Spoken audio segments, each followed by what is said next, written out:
LOWcast. Be informed about the issues that matter. Hello and welcome to a LOWcast, one of a series of discussions where we have the great pleasure to bring to our viewers and listeners somebody whom we know brings expertise and passion to a subject of importance. And we at LOW, from our work with the Copernicus system and indeed with the Small and Medium Enterprises Assembly here in Europe, we have had the immense pleasure of having Carl Pucci, who is our guest today, as one of those people who has demonstrated exactly that expertise and passion. In this case, in relation to the applications and the use of data from space satellites in looking down on the Earth and enabling us to manage many issues on the ground here. So what I want to do is to start by talking to Carl about the thing that he leads. He is founder and director of EO59, which is responsible for using has many of these applications. Carl, can you tell us about EO59, INSAR data as it's known? What is it and how does it enable you to use the data from space satellites and remote sensing satellites?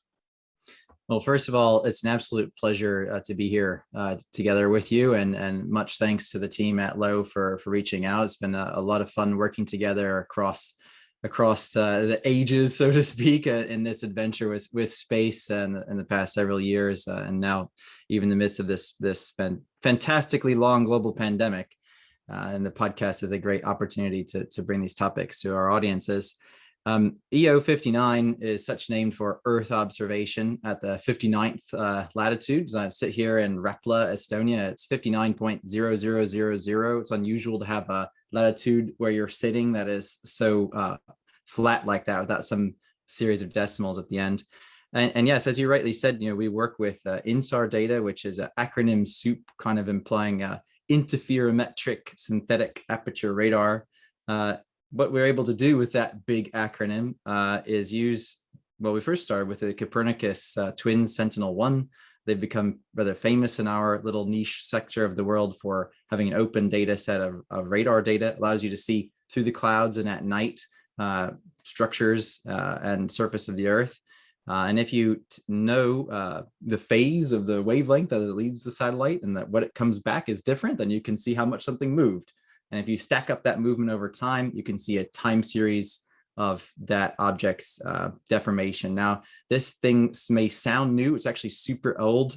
SAR, synthetic aperture radar, was one of the first Earth observation techniques, actually invented in 1960s as a way for the American military to image through clouds, because optical spy satellites just weren't cutting it, because you need to be able to see when it's a cloudy day. And so it may sound new, but it has a very long and storied past. And we are just using this today as part of, wow, we've seen this explosion in supercomputing, so we can actually compute the terabytes of data rather quickly now and see how much things have moved. So that matters tremendously. So in a case with large infrastructure objects like highways or dams, structural failures, our firm was contracted in the case of Surfside, Florida, this large Champlain Tower South condo, which collapsed and unfortunately led to a very large loss of life just earlier this year. Because with this technique, we're able to actually see how much that structure had moved at the millimeter scale just the day before it failed. And we did not use simply Sentinel-1 data for that mission. There is a lot of high resolution satellite data from various European governments and governments from around the world. They operate also the different SAR satellites. And so, there are mission critical applications and life safety applications for this technology. And it's fantastic to bring it to the public. And our goal is to get it in use. So Carl, in recent months, we've seen some pretty alarming natural disasters occurring. Is this something which satellite data, in your experience, has enabled people to respond to more rapidly? Things like developing wildfires and things, the ability to look down and to see where that's going on. Yes, I mean, if we look at what the European Union has done with its emergency action services, you can actually activate these as a European Union member state and get data from this central fusion center, putting together Earth observation information for wildfire detection, and not just detection, but analysis, like where is a fire and how is it moving? And that uses a fusion of various satellite sources. And the Copernicus mission operates, multiple spacecraft with different sensor suites on board. But outside of just the EU, I mean, there is tremendous use and ever increasing uptake of downstream data products. And what we refer to downstream is, from the satellite to the Earth, and how this can be used in disaster response and assessment. Yeah. But it's a real-time operation now, isn't it? I mean, you rightly said the ability to manipulate terabytes of data very rapidly now, the computing power enables the technology of remote sensing of the Earth to be combined with things like telecommunications information and synthesized in real time, doesn't it? So from the point of view of applications, that means public authorities, city management, disaster management, border management, oceans management, forestry, fisheries. They're all using this data, aren't they, in real time? What have you seen which tells you this is really changing the way in which, particularly, I suppose, public authorities are able to respond to problems? So if we look at something rather recent, like the melting of the Arctic and the northern Arctic has created a lot of geopolitical stress. And Canada has just launched a new radar satellite constellation called the RCM, the RadarSat Constellation Mission. And what's interesting about this is not just that it's a new constellation of satellites that can image their Arctic, every day, which is as real time as it nearly gets for SAR missions. We now have actually small sats that can image the Earth in every hour, which is getting very, very close to real time. Real time is a debatable spectrum, but the interesting things about those satellites is they have transponder receivers on board, so they can identify ships crossing the Canadian Arctic, instantly on spacecraft. So instead of you having to look at the vessel image as an operator and say, okay, well, what ship is that? Is that ship supposed to be there or not? They can actually just ID the vessel IDs from space. So this maritime domain awareness area has become increasingly relevant for the migrant crisis facing the EU and other territories, because we can pick up small objects like boats that you can't see from coastal radar systems. There's a huge array of applications. And actually the real challenge for us is not the science necessarily, it is the public policy and the awareness and implementation of these techniques. And in, I know that many cities, the sort of smart city movement is very much in this territory of trying to use this. But actually, of course, the point is you've got to have the management and the people and the systems to be able to use all this data rapidly. Otherwise, sometimes the data can overwhelm the operators. Certainly, you have to develop, smarter ways of visualizing these things and processing them. And the only way to do that is to have an end user as part of that process in the discussion, not just the space tech wizard saying, oh, well, this is how we do it. You have to have someone from a city or, a government agency or a private company say, well, I don't understand what you're telling me. I mean, if we look at synthetic aperture radar, right, we're infamous for just putting dots on a map, right? They are color coded for how much something moved. Well, I mean, what does that say? And there's actually a little bit of nuance. There's a lot of nuance to this and a little risk that people could misinterpret that information. And so we have a responsibility as an industry to inform and educate end users. Yeah. So when we're here now in World Space Week, and people are very focused on space, and actually much more than I think they were many years ago. For example, when I was involved in space policy, which is 30 something years ago, it wasn't something that people were talking about very much. They'd kind of given up on manned space flight, right, to a large extent, and were only beginning to scratch the surface of what remote sensing of Earth or telecommunications satellites were capable of achieving. Now, of course, we take them almost for granted. And we've got this enormous range of applications from space. But what we have seen is a renewal of the concept of manned spaceflight. Where do you think space is going? Because there always seemed to be, in my experience, those people who are fixed upon what our uses of space could do for us here on Earth, and others whose ambition was really to slip the bounds of Earth and to travel in space. Are you a space traveler as well as somebody who wants to focus here on what's happening on Earth? Well, underneath my teacup, there's a nice Saturn V coaster I have here on my desk every day.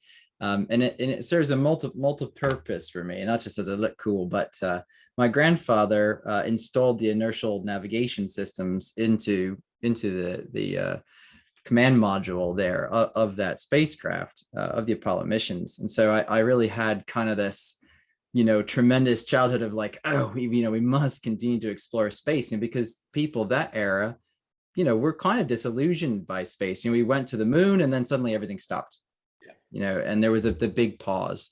And so today with folks like Elon Musk and SpaceX and this race to get to Mars, there is this concept where exploring, beyond near Earth orbit leads to, innovation in Earth orbit, and innovation in Earth orbit leads to innovation on Earth. We wouldn't have microwave ovens if it wasn't for space, right? Which is kind of a silly thing that people take for granted today. I mean, we have a smartphone processor running a drone helicopter on Mars.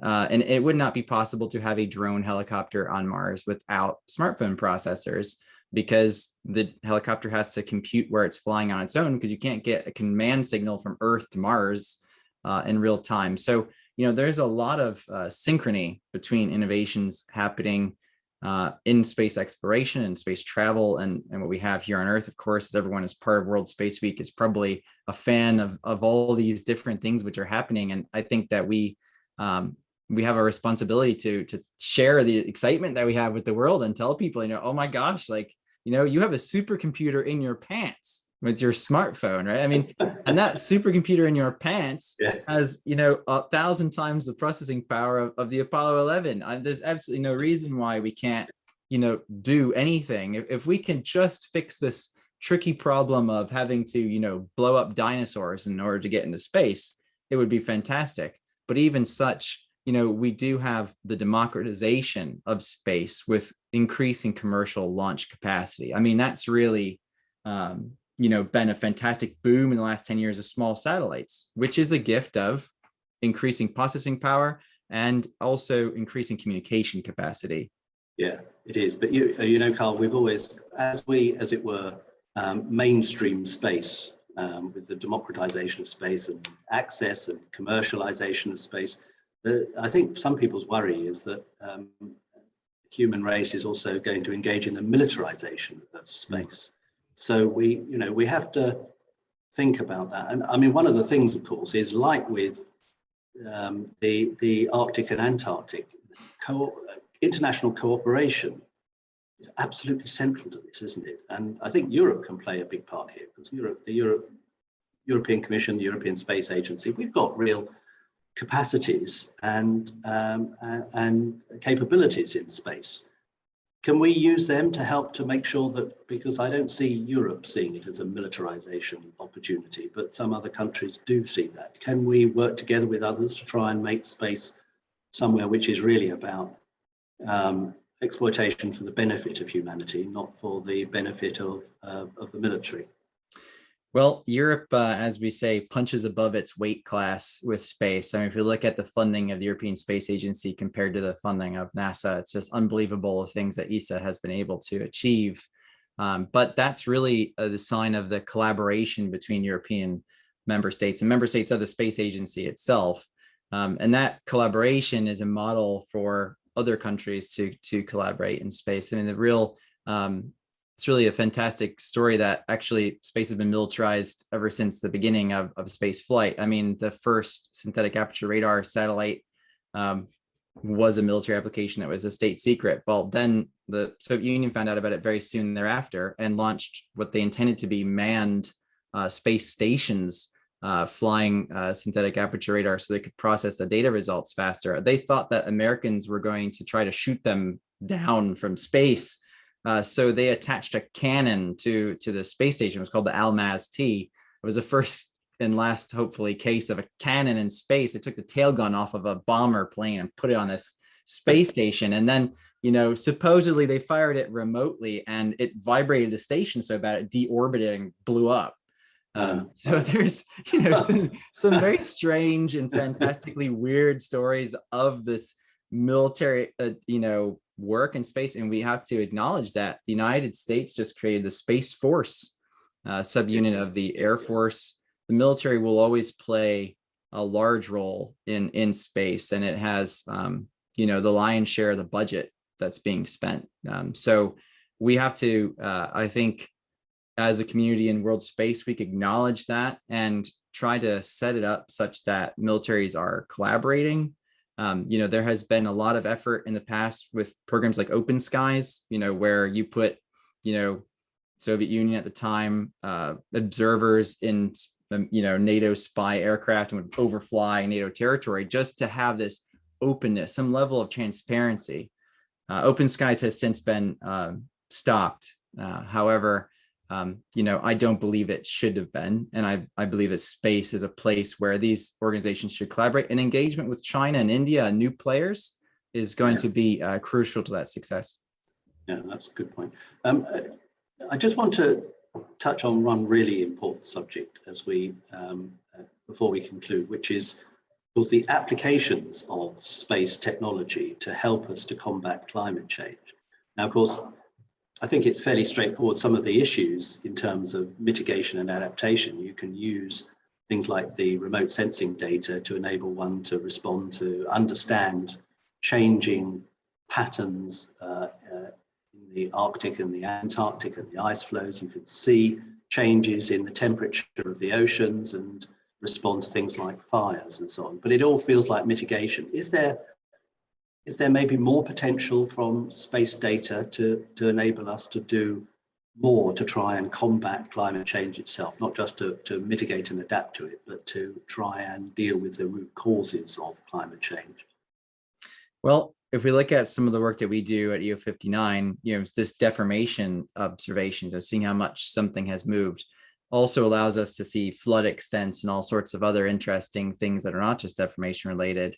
But we've seen an increase in these deformation patterns in coastal regions and just since the operation of Sentinel-1 began. And that, is a future cast. You can forecast forward what is happening in these areas. And if you use that capability, you can make smarter public policy planning in the future to mitigate against those risks, which are just constantly increasing. And some of the root cause, clearly, of climate change being carbon, is absorbed, by the Earth's, phytoplankton populations, and the, you can observe this with hyperspectral imaging satellites. How is the algae blooms changing, the actual uptake and change of the ocean chemical composition. And, these are different elements in climate change, which space plays a role in, and that people are using in their little corners of science around the world. I think that, one of the gifts of Space Week is to give rise to the discussion of these techniques in the various corners, and to, raise awareness that these things actually exist, that you can actually tell, the chemical composition to some extent of soil, and how that has changed over time, and how soil is actually drying out, and we have a shortage of arable land in this world. And you can analyze the entire European agricultural space in one overflight of the Copernicus mission. And that's a fantastic pile of data. Now, how do we use that to mitigate climate change is something that is going to come through the fusion of public policy and hard science, and critically communications, like we're doing here with LOWcast. Yeah, no, absolutely. Thank you for that. And I do think, just as we conclude, I think the World Space Week, as you rightly say, gives us an opportunity to think about the future, to think about what the space applications look like, not only to help us to conserve and use resources here on Earth better, but also perhaps to cast our minds forward and about how the further space exploration can enable us to literally slip the bounds of Earth and have great opportunities in the future. It's a real moment of opportunity. We tend sometimes to get slightly mired in our own problems here on Earth. Oh yes, and not necessarily see what the real potential is that lies out there. And do you see space as one of those real opportunities for us as a peoples?